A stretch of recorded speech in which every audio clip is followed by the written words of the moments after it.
Hey guys, just finished watching Gifted, Season 2, Episode 1, eMergence. What an episode to start this season off with. It definitely is going to be interesting to see where things go for this. So we first start off, the first thing we get is we see Hellfire Club is, obviously we know the Hellfire Club is the inner circle and stuff. That's the whole kind of thing they've been kind of teasing and stuff in the ad campaign for this stuff on social media and stuff. So they're just really cool seeing that. It's going to be interesting that they, it's the Hellfire Club, but they're going by a different name of the inner circle. So I'd like to get some little bit more reason to that. Why not just use the name Hellfire Club? I guess the inner circle, is a little bit more subtle of a name for them. I think it would be, I think the name. I think it would have been cooler to see them use the actual name Hellfire Club, but just have it be more of a secretive thing. Kind of like Daredevil in the way they played with the Wilson Fisk in the first season of Daredevil. If you watch that, you kind of know the way they did that. They kind of had his name as something that you don't speak. You don't say that. Just kind of like Fight Club, You don't talk about Fight Club. So I think that could be a way that they could have played it instead of calling themselves, the inner circle, to be more subtle, name, which I think would be less, less conspicuous name for their group.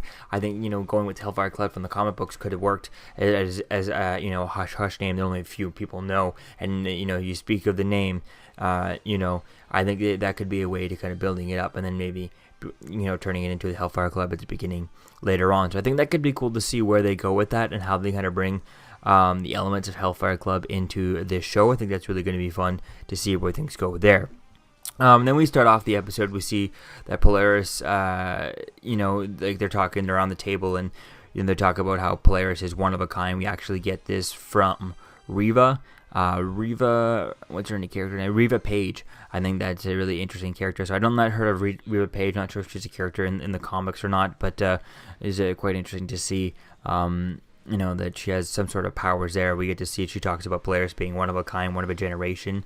I'm not sure if they have the kind of classes of mutants in this, just like the level 5 level mutants, kind of like that class I was from. I think they brought that up in X-Men The Last Stand, which I'm not sure if that's something from the comic books or if that was something specifically for that one.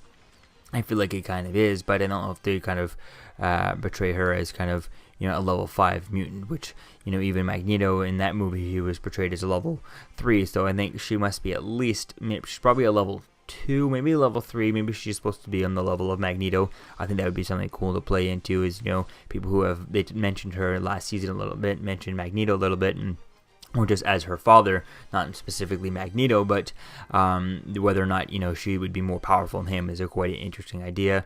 And then they reveal at the end of the episode that she actually has the baby is something going to be cool to see going into further episodes, and definitely can't wait to see how that goes. And where things kind of continue on from that, and what are the characters? What's the characters going to be? Who is a character from the comic books? Is it anyone from the comic books? Looking up the name, nothing really comes up. Nothing comes to mind. But I'll have to take a look at that later on. So really cool. We see that when we see Reva Page ends up killing everyone using her powers, some sort of sonic powers with her voice type thing. That's an interesting idea. And then we go to Reed and Kate. We see that Reed and Kate Strucker have a hospital that they're running for mutants, a secret hospital with a secret room. So I think that's quite an interesting idea. At first, it looked like it's obviously just a rundown hospital that that's been abandoned and they're taking over type thing. I guess that secret room was always there. They didn't add on the secret room because at first I thought it was kind of weird that they had a secret room there, and I thought then they build that onto it. I think that's kind of weird for them to set that up. Where do they get the money to make a secret room? But I guess it was always there.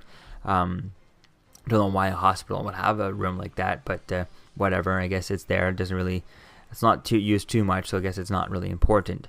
Polaris, we see Polaris is, she's having cramps and she's starting to move cars and stuff, but we saw that in the trailers and stuff building up to this this premiere of season 2.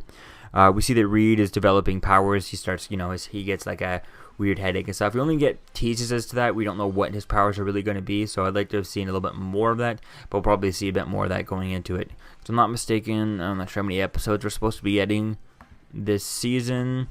Last season, I think we only had like a couple of episodes, so let's see, we're supposed to get about 13 episodes this year, so that's going to be cool to see, definitely to jump into that and develop his powers throughout this season. I like how we're starting off right away from the get-go. We get a color of it, kind of red color of it in this episode. That'll be cool to see that. We see Connor ends up having a nightmare of Andy. Connor. We see Lorna ends up having a nightmare of Andy and her using her powers, and she's forced to use their combined powers that they were able to use. And that kind of freaks her out and stuff. So that's quite interesting there. And then that's when she wakes up. She tells her her parents and stuff, Reed and Kate and stuff. That's when Kate kind of uses that too much. She's not accepting the fact that Andy left them. Andy is not being. She thinks he's been kidnapped. She still believes he's been kidnapped, whereas he hasn't. He left on his own free will. He wanted to leave, type of thing. So I think that's going to be an interesting arc to see that develop throughout the season. Her coming to terms with that, and then just when she comes to terms, when the time she comes to terms with that, what's it going to be like maybe when he at the end of the season decides to come back to them? How is that going to be if she just comes to terms with that when he comes back? And what is that going to be? How's her relationship going to be?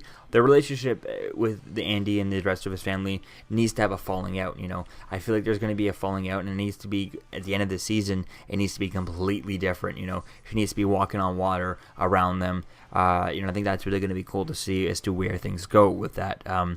So far it looks like Andy and Lorna, and Polaris, they're kind of they're a little bit on edge. With the way things on, they're a little bit not 100% trusting everyone there at the Hellfire Club or the Inner Circle. So I think that's really going to be cool to see is where things go with that. Obviously they'll be kind of building up more and more as to where things are going to be continuing on, because obviously the talking, mentioning that Polaris is one of a kind. She's a mutant that only comes around once every blue moon, once every decade type thing, or even century. I think that's really an interesting idea to play with, but obviously it hints at the fact that they're just, the Inner Circle, the Hellfire Club, Reva Page just wants to use her. She doesn't really care for her. She just wants to use her to get her own thing. So I think that's really going to be cool to see where that kind of develops and how that kind of continues on from here. So we see Polaris kind of asking Andy into that regard, to the fact that they kind of don't 100% trust everyone. They trust them, they're pretty trusting, but just they're like 99% trusting, not really 100% just yet. So they that's when Polaris asks Andy to kind of watch over the baby rather than her. So if it comes down to saving her or the baby, just save the baby over her, even though they would save her over the baby because they need her powers, they need her. So it'd be cool to kind of see as to what they're specifically what is she going to be needed to see that. We see Kate and Eclipse end up kind of going after the criminal named Wire, who the whole team and the whole, I guess the Mutant Underground, I think that's what they're called, had decided not to, but they go against everyone, and they decide to just secretly go out and go for the Wire, the criminal named the Wire, I guess, and find out to try and find where Andy and Polaris are. So I think that's quite an interesting idea. It was cool seeing that. Kate's there. She gets she kind of disarms the guy where she learned to kind of to disarm someone, but then she got shot. So that was kind of cool. When it happened quickly, and then for me it cut to commercial and stuff. At first I thought, where did she learn to how did she learn to do that so much so well type of thing? And then when you get back and notice, oh yeah, she actually got shot.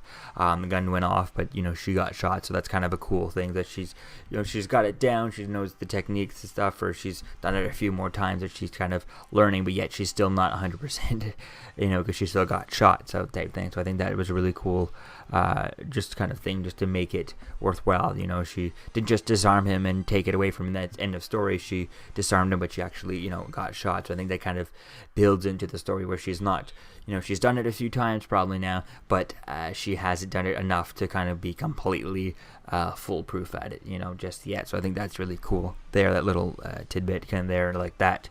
The news of Kate getting hurt ends up kind of tricking Reed's powers. That's when you see his hand kind of glowing red and stuff. So that'll be cool to see as to what his powers are, if it's some sort of offensive powers, defensive powers, healing powers, who knows. I think that's really going to be cool to see as to where things go for that, and it's going to be quite cool to see teasers of that as we go on. But I feel like we're going to get the teasers of that are going to be quite often.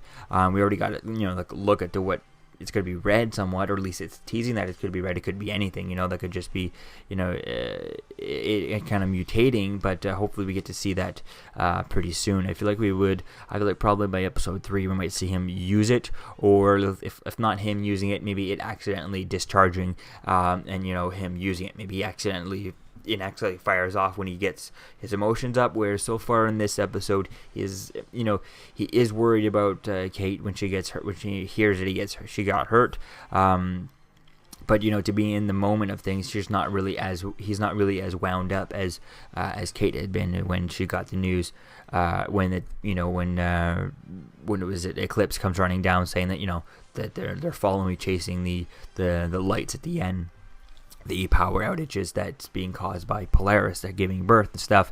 She's kind of really excited about that, whereas he's excited, but he's still skeptical. He's still not, have all his hopes and all his chips on that, because he realizes that Andy left them on his own free will type thing. So I think that's really going to be cool to see as to where things go with him, is how when he gets into a situation where he is as emotionally affected or involved, or just kind of adrenaline hitting him type thing, seeing his powers kind of develop in those situations, because the idea of, yes, she got shot, but Polaris, Eclipse, when he was calling her, or no, it wasn't Eclipse, it was actually a Thunderbird.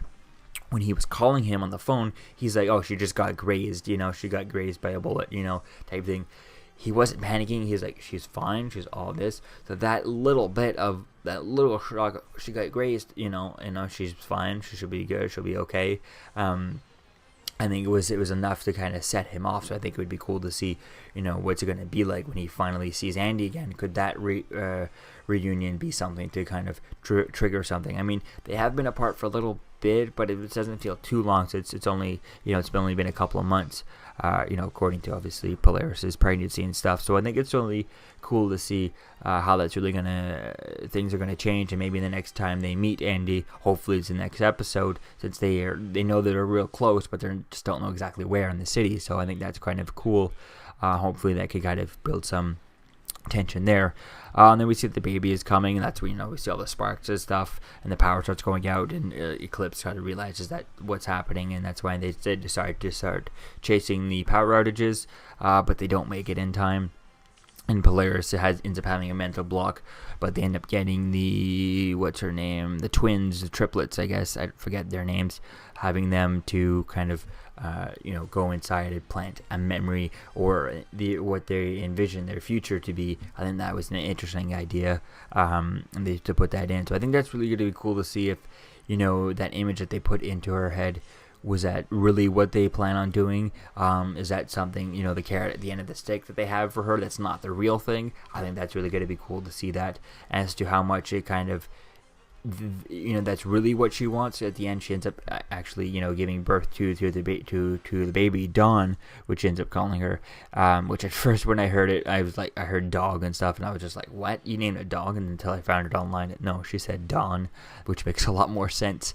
But getting back to this, to finding out if the image that they implanted in her head, that's what the ideal, what they want, is that really what they want, or have they become too far for that? That's what that's what Polaris wants. Is that really what they want, or have they gone through so far? Because we see Grace, she talks about different stuff, how she's been